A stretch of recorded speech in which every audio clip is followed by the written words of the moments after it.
யாமிருக்க பயமென் என்பது முருகப்பெருமானின் அருள்வாக்கு. எளியோரை காக்கும் இறைவனாக முருகன் அறியப்படுகிறார். குன்று இருக்கும் இடமெல்லாம் குமரன் இருக்கும் இடம் என குன்றுகள் தோறும் கோயில்களை கொண்டுள்ளார் முருகர்.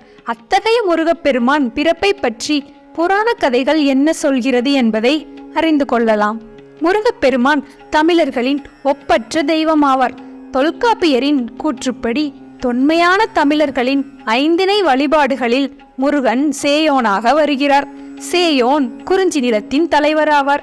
ஐந்திணைகளில் முல்லை நிலத்திற்குரிய தெய்வமாக மாயோனும் அதாவது திருமால், மருத நிலத்தின் தெய்வமாக இந்திரனும், பாலை நிலத்தின் தெய்வமாக கொற்றவையும், நெய்தல் நிலத்தின் தெய்வமாக வருண பகவானும் இருக்கிறார்கள்.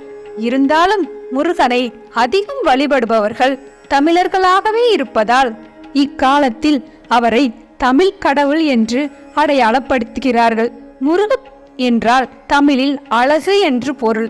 அதன் அடிப்படையில் முருகனானவன் அழகன் ஆகின்றான். தமிழின் மெல்லினம், இடையினம் மற்றும் வல்லினத்தை ஒரு சேர இணைத்த பெயராக அமைந்தது. முருகனை வழிபடும் வழக்கம் பழங்காலம் தொட்டே இருக்கிறது. அவரை வழிபடும் மதத்திற்கு கௌமாரம் என்றும் பெயர் இருந்தது. தமிழர்களுக்கும் முருகனுக்கும் உள்ள தொடர்பானது நெடுங்கால பிணைப்பாகும். தமிழர்கள் எங்கு செல்கிறார்களோ அங்கெல்லாம் முருகனை மறவாமல் கொண்டு சேர்ப்பர். அவ்வாறு இன்று தமிழகம், இலங்கை, மலேசியா, சிங்கப்பூர் உள்ளிட்ட பல நாடுகளில் முருக வழிபாட்டை தொடர்கின்றனர். அன்னை பார்வதி தேவியின் ஒரு அவதாரத்தில் மலைகளின் அரசரான இமவான் மன்னனின் மகளாக பிறந்தார். அவர் மீண்டும் சிவனை அடைவதற்காக கடும் தவம் புரிந்தார். அவருடைய தவத்தில் சிவன் பெரிதும் மகிழ்ச்சி அடைந்தார். ஆகவே பார்வதியை மணந்து அவருடன் அழைத்துச் சென்றார்.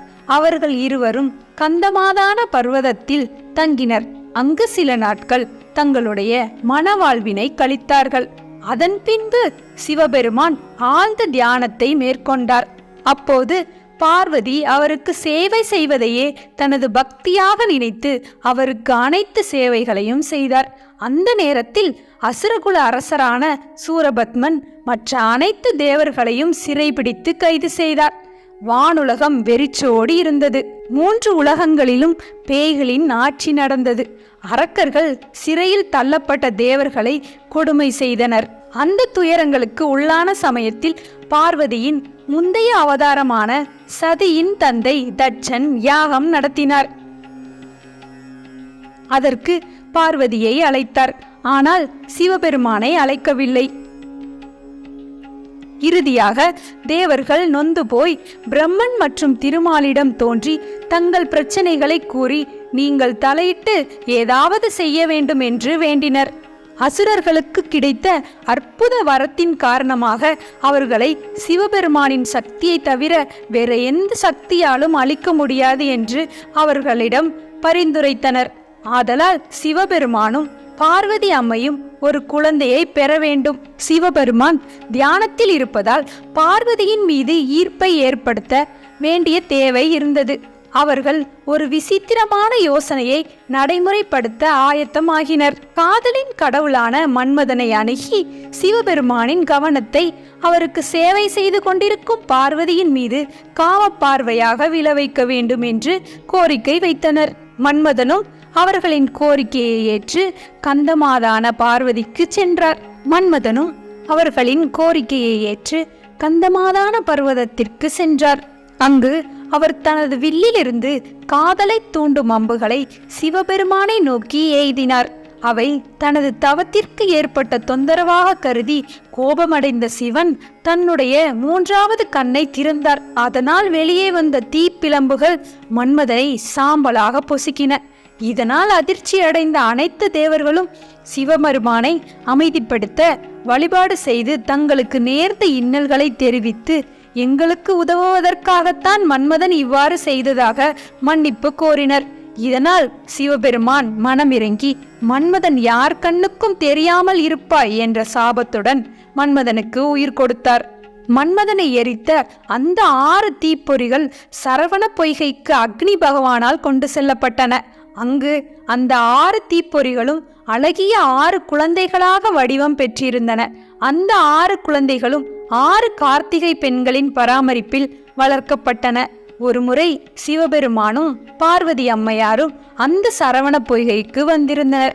அப்போது தாயான பார்வதி அந்த 6 குழந்தைகளையும் ஒன்றாக கட்டித் தழுவி அவர்களை ஈசானம், தத்புருஷம், வாமதேவம், அகோரம், சத்யோஜதம் மற்றும் ஆதோமுகம் ஆகிய 6 முகங்களுடன் ஒரே உருவமாக மாற்றினார். அத்தகைய முருகப்பெருமான் பக்தர்களால் சண்முகன், முருகன், சுப்பிரமணியன், கந்தன், கார்த்திகேயன் மற்றும் இன்னும் பல பெயர்களில் அழைக்கப்படுகிறார். அன்னை பார்வதி முருகப்பெருமானுக்கு தனது சக்திகளை உள்ளடக்கிய வேல் ஒன்றை பரிசாக வழங்கினார். அந்த வேலை கொண்டு முருகன் சூரபத்மனுடன் போரிடச் சென்றார். போரில் சூரபத்மன் 2ஆக பிளக்கப்பட்டார். பிறகு அசுரரான சூரபத்மன் முருகனிடம், இறைவா, நான் உங்களுடனே இருக்க விரும்புகிறேன் என்று வேண்டியதால் ஒரு பாகத்தை சேவலாகவும் ஒரு பாகத்தை மயிலாகவும் மாற்றினார். அதில் சேவல் முருகப்பெருமானின் கொடியிலும் மயிலானது அந்த இறைவனின் ஊர்தியாகவும் மாறின. இவ்வாறு பல பெருமைகளை முருகப்பெருமான் தன்னகத்தே கொண்டுள்ளார். தமிழர்கள் நெஞ்சில் நீங்காத புகழை பெற்றுள்ளார். தன்னுடைய பக்தர்களால் பல கோயில்களை பெற்று அந்த கோயில்களில் இருந்து தம் மக்களுக்கு அருள் பாலிக்கிறார்.